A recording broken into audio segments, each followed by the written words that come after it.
बंदी छोड़ सतगुरु रामपाल जी महाराज जी की जय हो। परमपिता परमेश्वर की सभी प्यारी आत्माओं को मुझ पवन दास का सत्साई। पुण्यात्माओं, जैसा कि परमेश्वर ने अपने पिछली वीडियो में जिक्र करवाया था कि अब रोजाना फेसबुक पर लाइव आने के बजाय सतगुरुदेव जी के आशीर्वाद से हम शनिवार और रविवार को 8:30 बजे से 10:30 बजे तक लाइव आएंगे, ताकि बाकी के जो 5 दिन बचते हैं तो सतगुरुदेव जी के आशीर्वाद से हमें पर्याप्त समय मिल सके और हम उन भगत भाइयों की शंकाओं के सबूत समाधान के लिए पर्याप्त सबूत इकट्ठे कर सकें, ताकि जिस भी भगत भाई की शंका हो, कैसी भी शंका हो, उनको मानसिक संतुष्टि मिले, आत्मिक संतुष्टि मिले और भक्ति मार्ग पे किसी भी प्रकार का कोई भय या शंका उन्हें ना सताए। तो पुण्यात्माओं, फेसबुक पर लाइव शंका समाधान का आज ये चौथा एपिसोड है। परमेश्वर की विशेष रजा है। सतगुरुदेव जी की हजारों की संख्या में जो आत्माएं हैं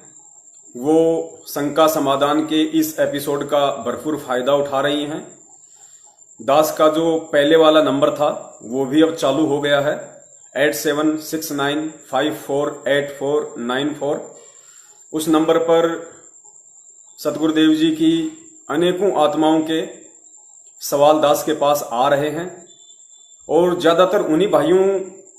को शंकाएं हैं जो बरवाला कांड 2014 के बाद सतलोक आश्रम मैनेजमेंट हरियाणा के द्वारा परम पूज्य गुरुदेव सतगुरु रामपाल जी महाराज जी के आदेशों की आड़ में जो फर्जी नामदान केंद्र खोले गए हैं, उन नामदान केंद्रों से जो भगत भाई बहन नाम दीक्षित हैं। क्योंकि उन नामदान केंद्रों पर उन भगत भाइयों की किसी भी तरह की शंका का कोई समाधान नहीं किया जाता है। यदि कोई भगत जानने की कोशिश करता है तो उसे ये कहकर टाल दिया जाता है कि अपनी भक्ति करो, आपको इन सब बातों से क्या लेना देना, परमात्मा मिल गए, आप उनके सत्संग सुनो। कोई समाधान वो हमारे भगत भाई बहनों का नहीं करते हैं, जिस कारण से वे परेशान से रहते हैं कि क्या करें और क्या ना करें। तो परमेश्वर ने उन सभी आत्माओं के लिए हम सत्सेवकों के ऊपर विशेष रजा की है और सप्ताह में 2 दिन शनिवार और रविवार को रात्रि 8:30 बजे से 10:30 बजे तक मुझ पवन दास की फेसबुक आईडी पर परमेश्वर लाइव शंका समाधान का जो ये प्रोग्राम है इसको चलवा रहे हैं। तो आज की हमारी जो शंका का विषय है, चूंकि बहुत सारे भगत भाइयों के सवाल आ रहे हैं, उनकी शंकाएं आ रही हैं। कुछ भगत भाई कहते हैं कि भगत जी, मुझे सतलोक आश्रम मैनेजमेंट हरियाणा के द्वारा कुछ ही दिन पहले प्रथम नाम प्राप्त हुआ है। अब आप जी का ये प्रोग्राम देखा तो मेरे कुछ समझ में आने लगा, तो अब सतनाम के लिए मुझे क्या करना है। कुछ भगत भाई कहते हैं कि भगत जी, सतनाम यदि खंडित हो जाए तो उसके लिए सतगुरुदेव जी ने क्या सलाह दी है। कुछ भगत भाई बहन कहते हैं कि हमें नई नाम दीक्षा लेनी है, लेकिन सतगुरुदेव जी अभी हिसार जेल में हैं और हम जो आपका ये प्रोग्राम देख रहे हैं तो बहुत कुछ हमें समझ में आ रहा है, तो कृपया हमारा समाधान करें कि नाम दीक्षा लेने के लिए हम क्या करें। और भी बहुत सारे तरह के सवाल भगत समाज से आ रहे हैं, क्योंकि अभी सारे भगत समाज को भी मालूम नहीं है कि परमेश्वर ने सत्सेवकों पर विशेष दया करके सप्ताह में 2 दिन रात्रि 8:30 बजे से 10:30 बजे तक लाइव शंका समाधान का पवन दास की फेसबुक आईडी, जिसका नाम है पवन दास, उसके माध्यम से परमेश्वर ने रजा की है भगत समाज के ऊपर, जहां पर सबूत और तत्व ज्ञान आधार से संपूर्ण समाधान हाथों हाथ किया जा रहा है। तो मैं उन सभी पुण्यात्माओं से निवेदन करता हूं जिन्होंने बरवाला कांड 2014 के बाद सतलोक आश्रम मैनेजमेंट हरियाणा के फर्जी नामदान केंद्रों से नाम दीक्षा ली है, या जिनको प्रथम नाम मिल चुका है, जिनको सतनाम मिल चुका है, या जो सतनाम लेने की तैयारी में है, या किन्हीं कारणों से कुछ त्रुटियां हो गई हैं भक्ति मार्ग में, तो उनको शंका है कि नहीं हमारा नाम खंड ना हो गया हो, तो उसके लिए हम क्या करें क्या ना करें, उस चीज का उचित समाधान क्या होगा। तो मैं उन सभी आत्माओं से करबद्ध निवेदन करता हूं, पुण्यात्माओं, भले ही इस दास को सतगुरुदेव जी की शरण 12 अप्रैल 2014 को बरवाला आश्रम में प्राप्त हुई थी, लेकिन ये दास आप जियों से बहुत छोटा है। इस दास की बुद्धि, इस दास का ज्ञान आप जियों से बहुत ही छोटा है। और परमेश्वर दया करें मुझे और अधिक से अधिक वो मालिक मुझे सद्बुद्धि प्रदान करे, ताकि हम सब भगत भाई बहन फेसबुक पर लाइव एक दूसरे से रूबरू होते रहें और एक दूसरे की शंकाओं का समाधान होता रहे। तो उन सभी आत्माओं से मेरी प्रार्थना है, आप जीवों के जितने भी सवाल हैं सारे सवाल उचित हैं। यदि सतगुरु आशीर्वाद से यदि दास चाहे तो आप जीवों के एक एक सवाल का जवाब दे सकता है। लेकिन यदि खाली उन्हीं सवालों के आप जीवों को जवाब दे दिए और यदि आपको सतलोक आश्रम मैनेजमेंट हरियाणा के द्वारा सन 2014 के बाद सतगुरु रामपाल जी महाराज जी के आदेशों की आड़ में मनमुखी तरीके से देश विदेश में जितने भी 250 या 300 नामदान केंद्र राशन की दुकानों की तरह गली गली मोहल्ले मोहल्ले में खोल दिए गए हैं, यदि आप जियों को उसकी हकीकत से परिचित नहीं करवाया गया, आप जियों को यदि इन सभी फर्जी नामदान केंद्रों की असलियत से रूबरू नहीं करवाया गया, तो जो शंका समाधान आप जी चाहते हैं वो शंका समाधान तो आप जी का हो जाएगा, लेकिन फिर भी कहीं न कहीं आप जी त्रुटि में रहेंगे। आप जी सही तरीके से अपनी शंकाओं का समाधान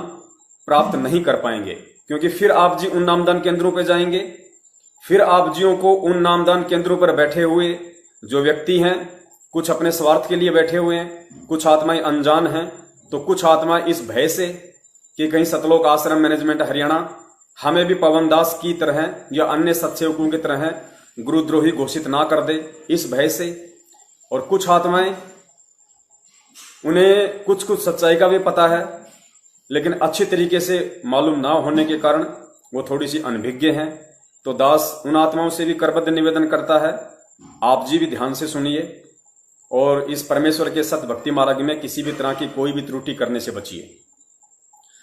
तो पुण्यात्माओं, आज हम शुरुआत करते हैं सन 2014 के बाद सतलोक आश्रम बरवाला के द्वारा जितने भी नामदान केंद्र देश विदेश में खोले गए हैं, क्योंकि बहुत सारे भगत भाइयों की शंका है कि भगत जी हो सकता है हरियाणा में जो नामदान केंद्र खुले हुए हैं, विशेषकर रोहतक और हिसार में, लगता है वो तो सही होंगे। नहीं पुण्यात्माओं, कोई भी नामदान केंद्र चाहे देश हो या विदेश हो, हरियाणा हो या राजस्थान हो, कहीं पर भी यदि संत रामपाल जी महाराज जी के नाम से किसी ने कोई दुकान खोल रखी है तो बिल्कुल वो फर्जी दुकान है, वो फेक सर्टिफिकेट दे रहे हैं आप लोगों को। आज परमेश्वर इस वीडियो में बिल्कुल सह सबूत आप जियों को साबित करवा देंगे। दास का निवेदन है, आप जितने भी नए भगत भाई बहन हैं जो 2014 के बाद उपदेशी हैं, आप जियों पर परमेश्वर की विशेष रजा है, विशेष दया है आप जियों पर,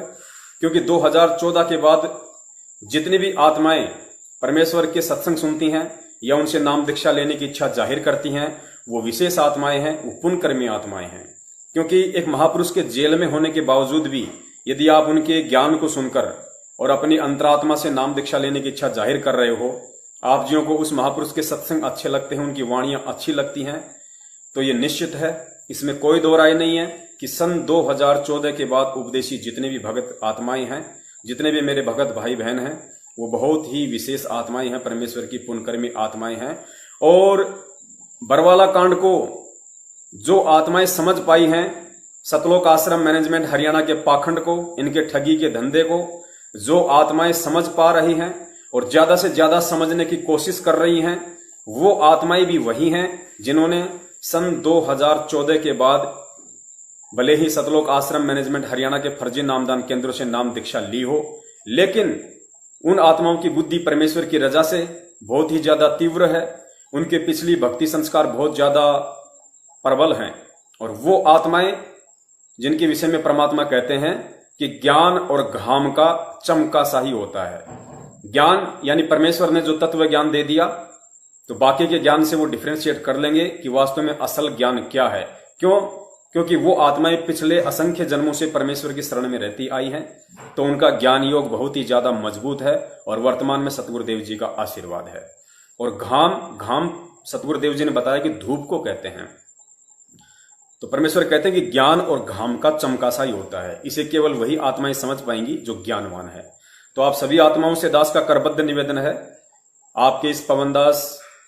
इस भाई की विनती है, प्रार्थना है, आप जी धैर्य के साथ सुनिए, क्योंकि हमें परमेश्वर ने 5 भक्ति के लक्षण दिए हैं, शील, संतोष, विवेक, दया, अक्षमा। यदि हम इनका प्रयोग नहीं करेंगे तो निश्चित तौर पे हम भगत कहलाने के लायक नहीं हैं। तो आप जी भगत होने का परिचय दीजिए, सतगुरु रामपाल जी महाराज जी के शिष्य होने का परिचय दीजिए। उससे पहले दास निवेदन करेगा, क्योंकि पुण्यात्माओं ये तत्व ज्ञान जिसके विषय में गुरु जी कहते हैं कि ये बहुत ही अटपटा सा है, नया सा है, आज से पहले नहीं था, तो इस ज्ञान को पुण्यात्मा स्वीकार तो बहुत जल्दी करेंगे क्योंकि ये आत्मा को अच्छा लगता है। लेकिन इस मार्ग में आने के बाद में शंकाएं भी काल भगवान अनगिनत पैदा कर देता है। तो उन्हीं शंकाओं में से एक शंका कुछ भगत भाइयों की है। वो अपनी शंका जाहिर करते हैं कि भगत जी, सतगुरुदेव जी के रहते सहते ये कोई आदेश नहीं है कि उनका कोई भी भगत इस तरह से फेसबुक, यूट्यूब पे लाइव आकर या वीडियो बनाकर सतगुरुदेव जी का ज्ञान बांटे। हमारे गुरुदेव जी ने क्या सत्संग करने में कोई कमी छोड़ रखी है जो आप लोग इस तरीके से सत्संग करके लोगों का नाम खंड कर रहे हो? आप खुद भी अपना नाम खंड कर रहे हो। तो पुण्यात्माओं, दास निवेदन करेगा, वैसे तो दास की बुद्धि बहुत छोटी है, लेकिन फिर भी दास आप जियों को सलाह देगा कि सतगुरुदेव जी ने क्या आदेश दिए हैं, क्या निर्देश दिए हैं और क्या नहीं दिए हैं, इनका निर्णय भी सतगुरुदेव जी का तत्व ज्ञान और उनके अनमोल सत्संगी करेंगे। तो निवेदन है, किसी भी बात पर जाने अनजाने में या नासमझी में उंगली उठाने से पहले सतगुरुदेव जी के ज्ञान को आधार बनाएं। सत्संग ज्यादा से ज्यादा सुनिए ताकि परमेश्वर आप जी को सद्बुद्धि दें और आप जी को पता चले कि क्या सही है और क्या गलत है। आने वाले समय में, आज तो सिर्फ सतगुरुदेव जी के आशीर्वाद से, उनकी सत प्रेरणा से एक पवन दास और कुछ सत्सेवक भाई ही मजबूती के साथ इस भक्ति मार्ग पे खड़े हुए हैं, अपने भगत भाइयों को शंका रहित करने की भरपूर कोशिश कर रहे हैं। लेकिन इस भक्ति मार्ग पे आने वाले समय में हर मोड़ पर आपको एक पवनदास मिलेगा, आपको एक सत्सेवक भाई मिलेगा, बहन मिलेगी। क्योंकि आने वाले समय में जब परमेश्वर का एक झंडा होगा, एक विधान होगा, एक भाषा होगी, एक संविधान होगा, तो वकील भी परमात्मा के बच्चे होंगे, जज भी परमात्मा के बच्चे होंगे, हर सरकारी महकमे में भी परमात्मा के बच्चे होंगे। भ्रष्टाचार, रिश्वतखोरी, कालाबाजारी, झूठ, फरेब,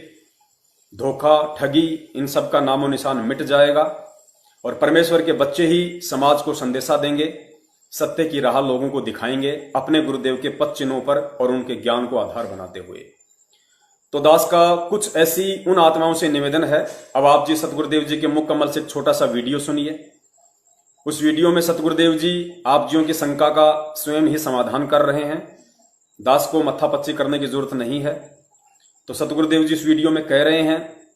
यदि इस दास से ज्ञान प्राप्त करके और यदि कोई भगत आप जियों को ये ज्ञान सुनाता है तो बहुत अच्छी बात है। आप जी उस ज्ञान को सुनिए और आप जी गदगद हो जाइए कि परमेश्वर ने, मेरे गुरुदेव ने इस भगत भाई को कितना अच्छा ज्ञान दिया है, कितना अनमोल ज्ञान दिया है। परमेश्वर मुझे भी सद्बुद्धि बख्शे कि मैं भी इस लायक बनूं कि मैं स्वयं भी इस भक्ति मार्ग पर शंका रहित होकर चलूं और अन्य भगत समाज को यदि कहीं कोई शंका हुई या कोई रुकावट इस भक्ति मार्ग में पैदा हुई उनके इस भक्ति मार्ग वाले रास्ते में, तो परमेश्वर मुझे भी निमित्त बनाए। उसके बाद परमात्मा ने कहा कि उस भगत को इस दृष्टिकोण से सुनना कि ये मेरा भगत भाई है, ये मेरे से पहले सतगुरुदेव जी से जुड़ा हुआ है, परमात्मा ने सत्संग और ज्ञान समझने की इस पे विशेष दया बख्शी है। इस भाव से आप जी उस भगत के संपर्क में रहिए, आप जी उसके द्वारा बताए गए ज्ञान से लाभ उठाइए। लेकिन दिक्कत उस समय उत्पन्न होगी जब आप उस भगत के ही आश्रित हो जाओगे कि ये तो बहुत अच्छा भगत है, बहुत अच्छा ज्ञान दे रहा है, आप जी उसके पैर छूने लग जाओ, आप जी एज ए गुरु उसके अंदर आस्था बना लो। तो गुरुदेव ने कहा कि उस समय आप बहुत ही गलत कर रहे होंगे। तो पुण्यात्माओं, 650 साल पहले वो समय था, क्योंकि उस समय हम शिक्षित नहीं थे, तत्व ज्ञान को इतना आधार नहीं बना पाए थे, तो कमाल जैसे लोगों ने हमें अपने झांसे में ले लिया था। हम लोग गुरु मर्यादाओं से दूर हो चुके थे। लेकिन पुण्यात्माओं, आज हम 21वीं सदी में जी रहे हैं। भक्ति मार्ग पर लगाने से पहले परमात्मा ने हमें तत्व ज्ञान दिया है। तो आज वो गलतियां 99% भगत समाज तो नहीं कर सकता, भगत भाई बहन नहीं कर सकते हैं। 1-2% यदि अभी भी कुछ मंदबुद्धि हैं